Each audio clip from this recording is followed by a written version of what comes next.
Getting king treatment here. Don't be jealous. Based on what? Hi everyone, it's your friendly ex-Muslim. So today I'm going to share my thoughts on the AP/Ali Dawah debate.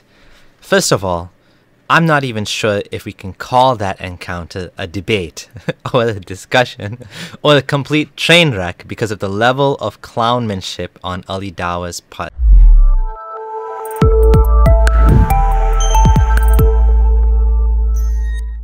I will divide this video into two parts.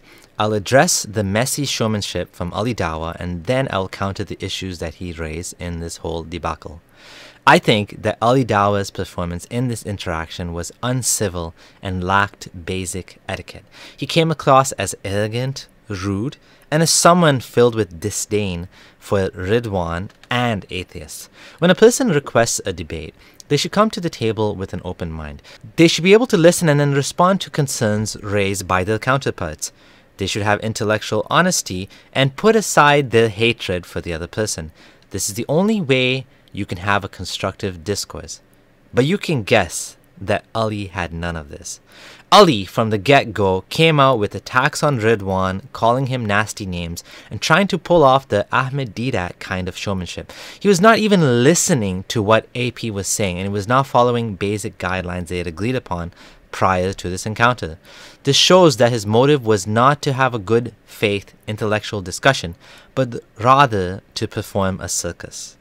It was as if he had a script drafted beforehand that he kept reciting without answering questions from AP.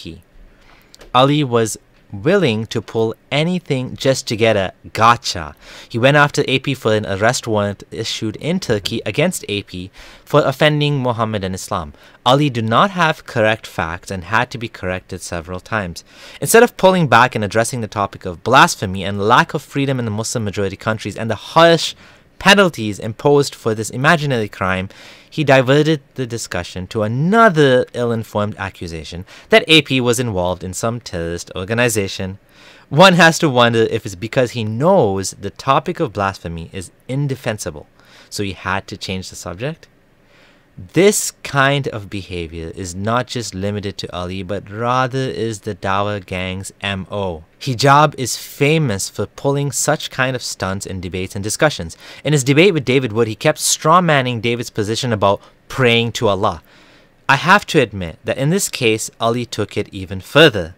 There are mixed reactions to this fiasco in the online Muslim community. If you go through the comment section of this video on Ali Dawah's channel, a lot of his followers are cheering him on for putting on such a show. Here is Ali's pinned comment justifying his behavior to his YouTube followers. Let it be categorically clear, a man who insults Allah, His Messenger, rips up the Quran, mocks the deaths of Muslims, and is one of the reasons why Muslims get attacked on the street. I have zero regrets for the way I behaved, alhamdulillah. The same liberal Muslims who say this is not dawah are the same ones who, when their mum is insulted, will go mental. But when it is Allah and His Messenger, oh no, we must throw roses. Alhamdulillah, I humiliated him and showed his utter ignorance, and I am proud of that. Ali Dawah. As much as Ali's banter is red meat for the Dawah gang's base, I think we should point out the hypocrisy here. This was an embodiment of pride, arrogance, disrespect, and hostility which Muslims supposedly preach against. But here they are cheering it on, at least some of them. But some Muslims are criticizing Ali for putting on such a clown show in the name of Islam. Here is a sample of the comments on Sajid Lipham's video attacking Ali. An embarrassing moment for us Muslims, thanks to Ali. Imagine showing this to a non-Muslim who was genuinely interested in seeing a Muslim debate. Saqib B. Thank you for actually speaking the truth about this. Guys, do not defend falsehood. Yes, Ali is Muslim, but what he did was wrong, and it is upon us to refute wrongdoings. We cannot team up with everyone like the Christians do. We only unite upon truth. King Yusuf. The fact that some outsiders view Ali Dawah as some sort of figure in Islam is a travesty. The guy is a fully grown adult, maybe over 30 years old, but he lacks knowledge, comes across as a child, and just tries to imitate hijab so much it is beyond embarrassing. Hazard 10. Now, coming to the issues raised by Ali in this interaction.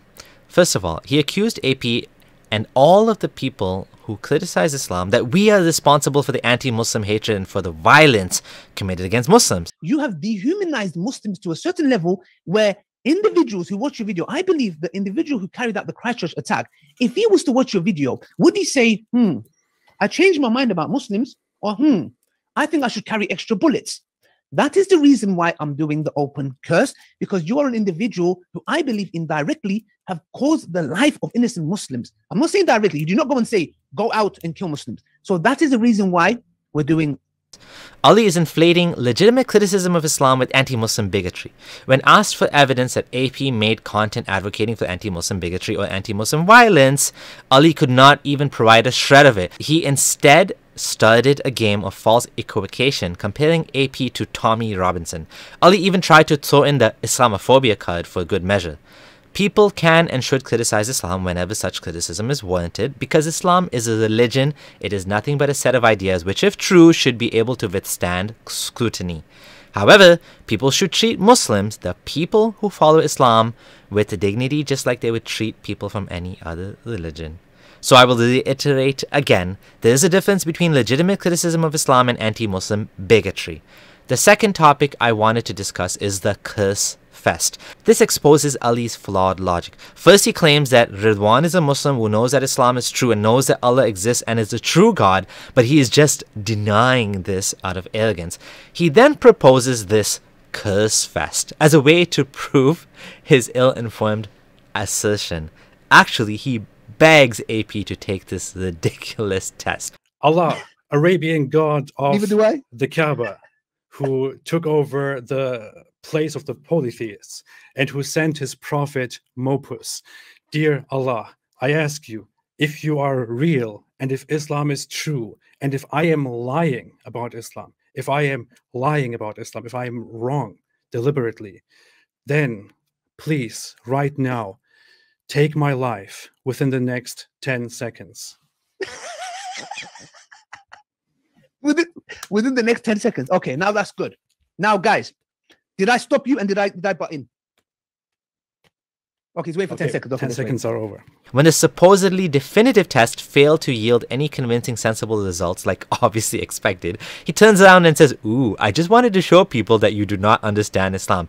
And the funny thing is he goes on and does chest thumping, claiming he has exposed AP as a fraud, when in reality he has just shown everyone how poorly formulated his thought process is. The test never works, and Muslims will always have to find an excuse as to why the test has failed. Funnily enough, Ali has numerous videos on his channel where he shows people who purportedly underwent some similar test and experienced some kind of tragic ending or a miracle. Here are some of the videos. He licked Quran and this happened. Shocking. Fake rapper insults Allah. Funny ending. How is it that such tests supposedly work when performed by religious people in their own backyards, but when tried in monitored, controlled environments, they fail? And there's always an excuse queued up to explain the failure. Ali then poorly tried to explain the contingency argument. The reality is this argument has been refuted ad nauseum. I'm not even sure why the Dawah guys think this argument is novel or that for some reason it is convincing when it has been debunked left, right, and center. Just because you argue a contingent reality does not make the character Allah any more real. It doesn't. The devil is in the details, as they say. From here onwards, the conversation devolved into complete chaos, and Ali was kicked out of the conference. In conclusion, what we are seeing is a Muslim gang getting more and more unhinged, as his religious myths start to implode, and the ex-Muslim side being the respectful and calm ones and getting the upper hand. Well done to Ridwan on this debate. He's a prophet we can all stand behind. Thanks for watching. This is your friendly ex-Muslim signing out.